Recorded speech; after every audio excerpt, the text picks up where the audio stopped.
Welcome to the Polgar Chess University. In this lesson, I'll share with you some interesting and important ideas about intermediate moves. It is one of the most important themes that is often forgotten. What does it mean? It means that we have general habits, and which is generally good, that for example, when they attack our queen, the first thing we think of, well, how to move our queen, or maybe how to capture the opponent's piece which has just attacked our queen. Or for example, when our opponent, let's say, captures our pawn or our rook, and if we have an option, our first reaction, our first thought typically is to recapture.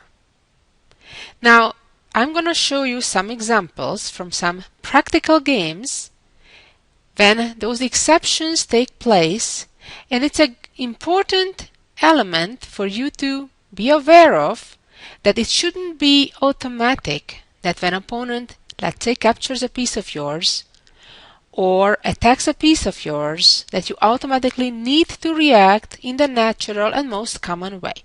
There are plenty of exceptions when you may have a better option proceeding with your own attack or counterattack. Let's get started with our very first example. Here we go. In this position, black has just attacked white's queen, which is on c3, and obviously the natural response to this would be to look for a safe square for our own queen.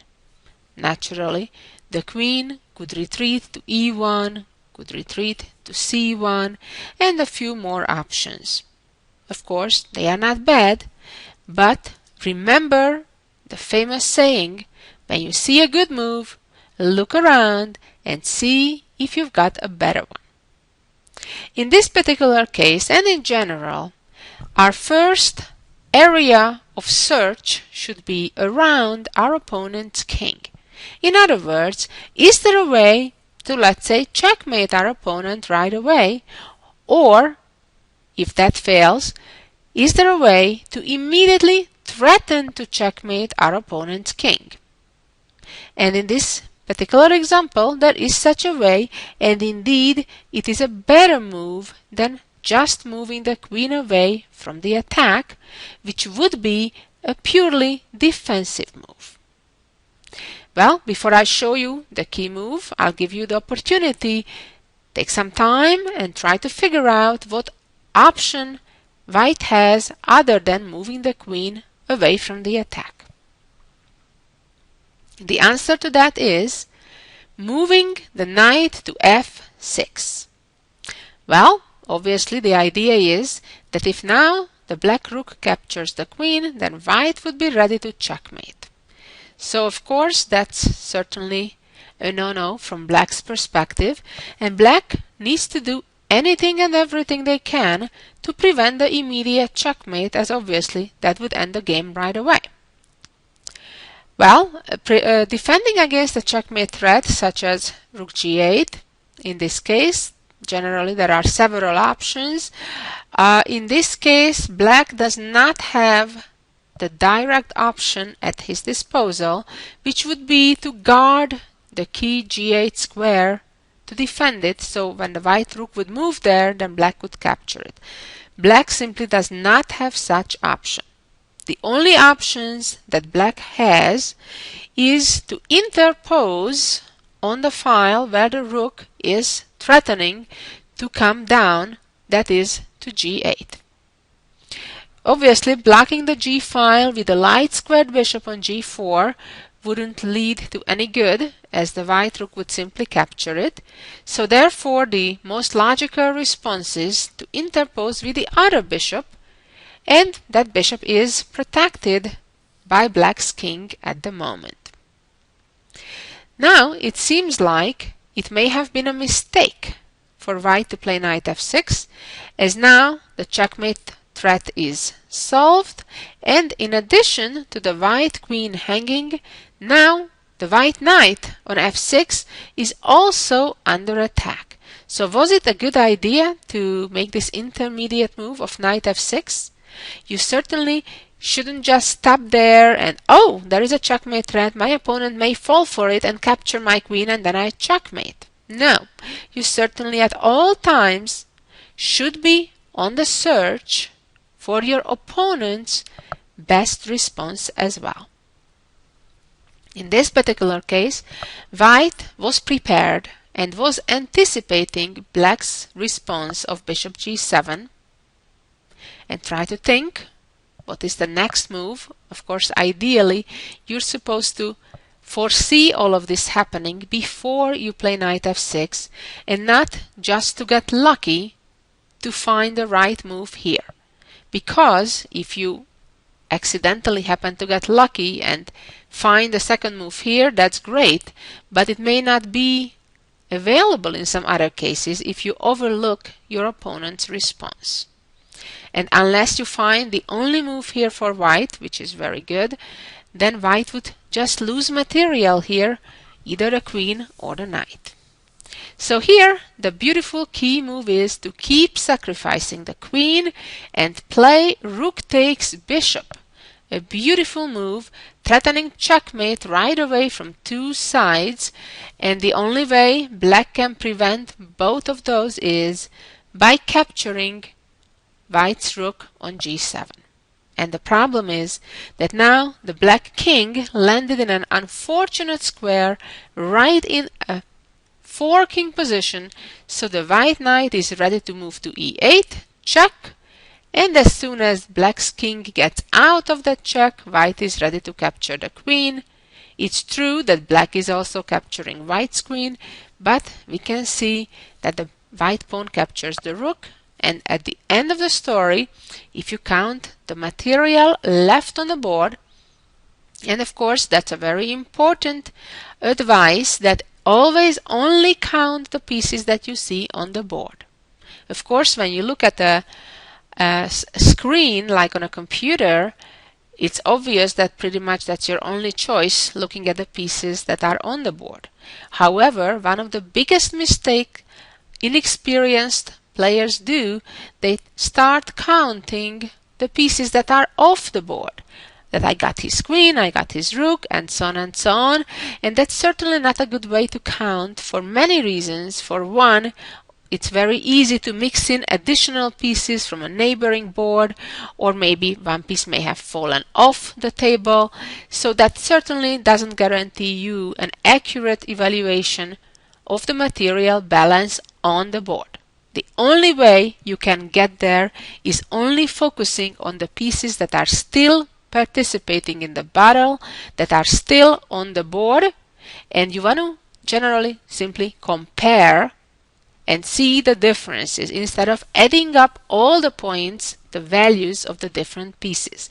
So in this case, you would see that each side has a bishop left, each side has pawns, white has 5, while black has 4, so white has an extra pawn. As well, we can see that black has no counterpart to white's knight. So white is up a knight and a pawn, which in the numeric scale would be up 4 points, which is a tremendous advantage, especially when we're talking about endgames and limited number of pieces left on the board. And therefore, in this particular game, black resigned in this position. So what did we learn from this example?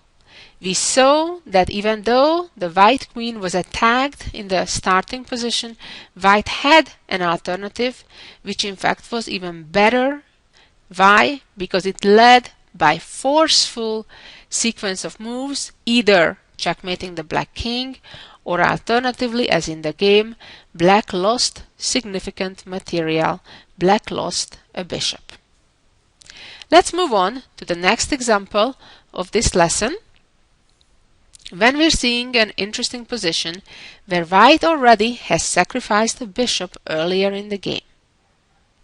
What did white achieve so far as compensation for the sacrificed piece? One thing which is important, namely that the black king had to give up the right to castle. we can see that the black king is no longer in its initial position on e8, but had to move to d8, and that automatically means that no more castling for black in this game. Now, that's all great and beautiful, but eventually, if white just plays slowly and non-ambitiously, non-energetically, black will play e6, let his bishop out sooner or later, and then try to get the rook out and try to hide the king artificially going towards the king side. That would be generally black's game plan. Of course, white needs to act now, not delaying for the future. If in this position, white would try to immediately trade the rook for the knight and then check, then the black king would go to c7 and black would attack the white knight a second time. It's true that white would win some material back, but it would give black a little bit of time to get developed and get still back in the game. But let's go back all the way, and with a little intermediate move, white can open a very important diagonal as well as chase away the black queen from the temporarily excellent position which is in on d5. So therefore, white first played e4, attacking the black queen. In the meantime, the queen is busy protecting the f7 pawn, which of course, if the knight would get to capture, it wouldn't just win a pawn, but would immediately create a fork on black's king and rook. So black went to e6, hanging on to that key pawn, and now already huge difference after rook takes, knight check and fork. Because white pushed the e3 pawn up to e4, it opened up the diagonal of the bishop, and therefore now that bishop arrives with an important check, which means that the b8 rook will have a dual attack by the white bishop as well as knight. Black is in major trouble. The game continued with king b7, and white doesn't even capture the rook yet, although they could, but can give queen b4 even better, and that leads to checkmate or major material win for white. For example, if now the king captures the knight, white can give a check, fork black's queen, and with checks capture the black queen, and then as well the black rook on b8. Therefore, it's game over for black. So what did we see in this position again? What we saw was that there was a tempting move, a move that looked real good, like rook b8, but it was important to make a little intermediate move and delay that main plan of action, the rook b8 followed by knight c6, by first opening up the diagonal of our bishop. Of course, it was important to notice that there was no counterplay for black that could change the whole scenario. So everything was pretty much the same, except there was a pair of moves, the e4, queen e6 pair of moves, inserted into the same game plan, which made white's combination work even more effectively. Let's move on to our next example on the same theme. In this position, again, there is an attack going on, and it is going on from black. Black is attacking white. It's quite obvious that the white king on f1 is in a very delicate position, and black is attacking with his queen and knight. Although it seems that the white bishop on f3 is holding off the attack of the black queen, those key squares on g2 and h1. Well, at first it seems that black has an easy winning move with knight h3, which would threaten immediately with checkmate with queen g1. The problem is that even though white cannot guard the g1 square, white can open a little window of escape for the king, and after queen g1, play king e2. And remember, white is a knight up, so if white succeeds to escape with the king to the other side of the board to safety, white actually will be winning. White will have the material advantage. So in this position, black actually has an amazing move that prevents this idea of white playing e3 and creating an escape route for the king. Quite amazingly, black should play in this position rook e3, a relatively quiet move with the primary purpose of preventing of white playing e3. Of course, the move is not quite as harmless as it seems, as if white kind of does nothing in addition to the knight h3 threat, black is also threatening to sacrifice the rook for the bishop and then checkmate with the queen. So, if white captures, then already knight h3 creates undefendable threats for white, namely by queen g1. Quite a beautiful, beautiful move. Let's move on, and here we go. This is one of my all-time favorite games, which I saw the first time when I was about 5 or 6 years old. I was visiting the legendary grandmaster Under Lilienthal, who is known for many things, among them that he just passed away recently in, I believe, 2011, when he was almost 100 years old, the oldest living grandmaster, I believe, in the history of our game. I happen to know him quite well since my early childhood, and he was a wonderful man, a real gentleman.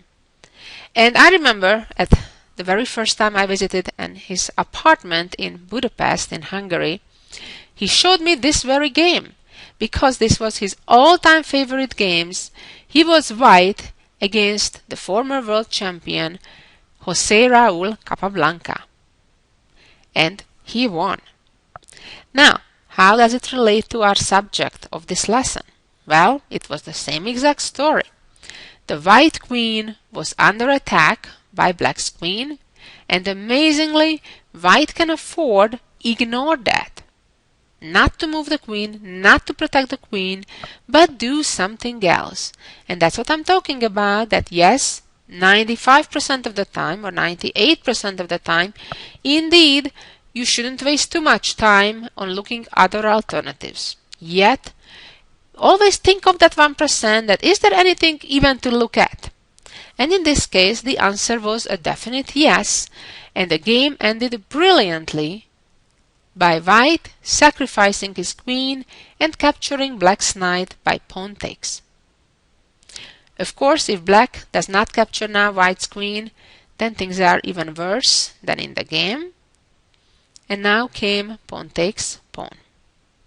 This move immediately threatens to capture black's rook and then to promote the pawn to a new queen. Black doesn't have much choice but to move the rook, and at the moment black is still in a huge material advantage, having the extra queen, while white only has a knight and a pawn as compensation. However, the black king is in a very delicate position. As you can see, the king has no move whatsoever, so it's a matter of attacking it. Luckily for white, they have a very active move, gaining a tempo by attacking black's queen, and at the same time opening up the e-file to be ready to attack black's king immediately. If right now the queen captures the pawn, white would check. When the knight blocks, capture.